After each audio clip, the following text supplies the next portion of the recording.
Hello बच्चों, चलिए प्रश्न को पढ़ते हैं और समझते हैं। गणितीय आगमन सिद्धांत से सिद्ध कीजिए कि 3 की घात 1 प्लस 3 की घात 2 प्लस 3 की घात 3 प्लस इसी प्रकार 3 की घात n बराबर होगा 3 कोष्टक 3 की घात n माइनस 1/2 के। प्रश्न को हल करने से पहले हम प्रश्न के लिए मुख्य अवधारणा लिखेंगे।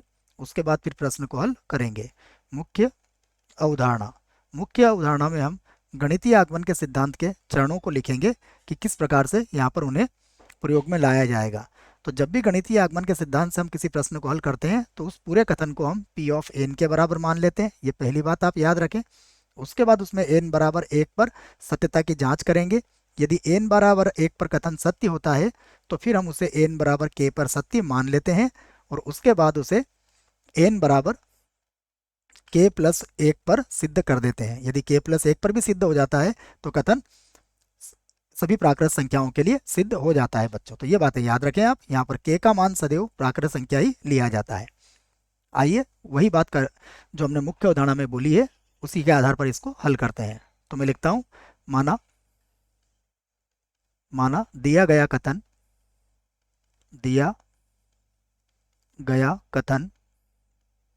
कथन P ऑफ n है। इस कथन को मैंने P ऑफ n के बराबर ले लिया है। तो ये होगा P of n such that 3 की घात 1 प्लस 3 की घात 2 प्लस 3 की घात 3 और इसी प्रकार हो जाएगा प्लस 3 की घात n और ये बराबर है 3 कोष्टक में 3 की घात n माइनस का 1 और बटे में है 2। अब हम क्या करेंगे, जैसा हमने कहा इसमें n बराबर 1 रख के देखेंगे। तो मैं इसमें n बराबर 1 रख लेता हूँ। n बराबर 1 रखने पर ये बनेगा P ऑफ 1 सच देट ये 3 की घात 1 हो जाएगा। यहाँ पर होगा 3, ये होगा 3 की घात 1 माइनस 1 बटे में कितना आ जाएगा 2। तो 3 में से 1 गया, 2 से 2 कट जाएगा, 3 बराबर 3 है। इसका मतलब ये हुआ कि आप ये कह सकते हैं कि 3 बराबर 3 आ चुका है।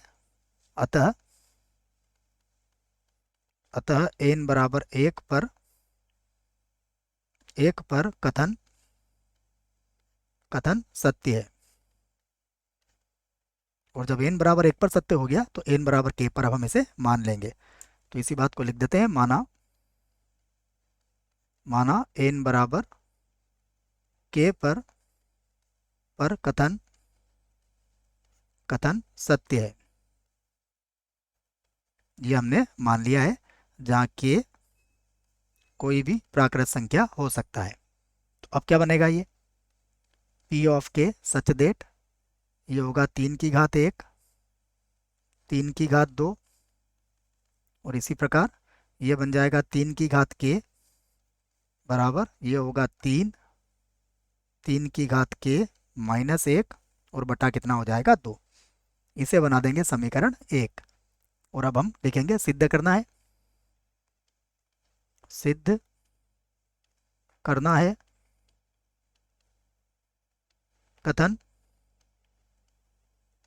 n बराबर k प्लस 1 के लिए भी सत्य होगा, सत्य होगा।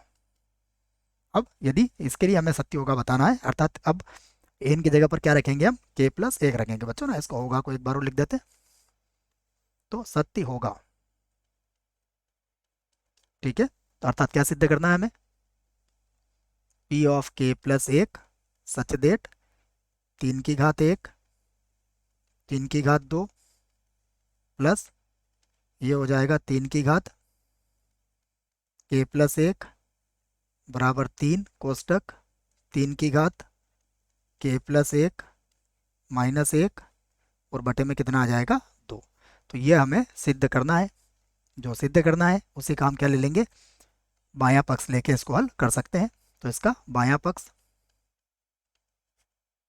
बायां पक्ष है 3 की घात 1 3 की घात 2 और प्लस 3 की घात k प्लस 3 की घात के प्लस 1 लिख सकते हैं इसको इस प्रकार। अब फिर से वही बात समझाऊंगा। यहाँ से देखिएगा ये जो मान है, ये मान समीकरण नंबर 1 से किसके बराबर हो जाएगा? समीकरण नंबर 1 से बराबर हो जाएगा 3 कोष्टक 3 की घात के माइनस 1 बटा 2 के बराबर हो जाएगा। और प्लस कितना है? 3 की घात के प्लस 1। और यहाँ पर हम कारण दे देंगे कि हम समीकरण नंबर 1 से ये मान रख रहे हैं, तो यहाँ लिख देते हैं हम समीकरण 1 से। समीकरण 1 से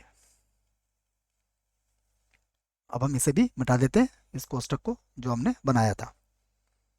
इसको आगे हल कर सकते हो बच्चों आराम से। आप देखिए हम क्या करते हैं, इसका लघुत्तम ले लेते हैं। और लघुत्तम लेंगे तो ये हो जाएगा 3 गुणा 3 की घात के माइनस का 3 और प्लस यहाँ गुणा करेंगे तो ये हो जाएगा 2 और गुणा में आ जाएगा 3 की घात के प्लस 1 और पूरे के बटे में देखिएगा, पूरे के बटे में आ जाएगा अब 2। हमने इसका लघुत्तम ले लिया है देखो। अब अगर आप इसे ध्यान से देखें तो ये कितना बन जाएगा, मैं इसको लिख देता हूँ। ये 3 की घात 1 है, 3 की घात के है तो 3 की घात के प्लस 1 बन जाएगा ये। तो ये हो जाएगा 3 की घात के प्लस 1 और प्लस है 2 गुणा 3 की घात के प्लस 1 माइनस का 3 हम अलग लिख देते हैं। और पूरे के बटे में कितना चल रहा है? पूरे के बटे में 2। तो इन दोनों को जोड़ लेंगे तो ये 3 हो जाएगा। तो बराबर ये हो जाएगा 3 गुणा 3 की घात, देखिएगा ये 3 की घात के प्लस 1 है, यहाँ भी 3 की घात के प्लस 1 हो गया, जुड़ के कितना हो गया? 3 गुणा 3 की घात के प्लस 1। तो 3 गुणा 3 की घात के प्लस 1 और माइनस कितना है? 3 और पूरे के बटे में कितना है? 2। यहाँ से आप 3 को कॉमन ले लो तो क्या आएगा? 3 की घात के प्लस 1 माइनस 1 और बटे में कितना आ जाएगा? 2। और ये क्या है? यह है दायां पक्ष, दायां पक्ष। इसका अर्थ यह हुआ कि हमने समीकरण नंबर 2 में जो सिद्ध करना था उसे सिद्ध कर दिया है। अब हम इस बात को इस प्रकार से कह सकते हैं कि अतः गणितीय आगमन के सिद्धांत से गणितीय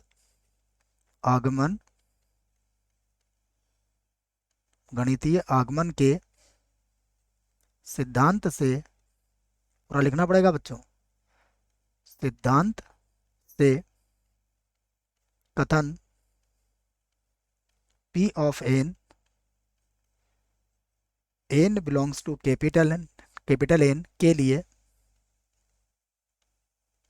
लिए सत्य होगा। अब हमने इस बात को सिद्ध कर दिया है। आशा करता हूँ आपको इस प्रश्न का उत्तर समझ में आया होगा। धन्यवाद।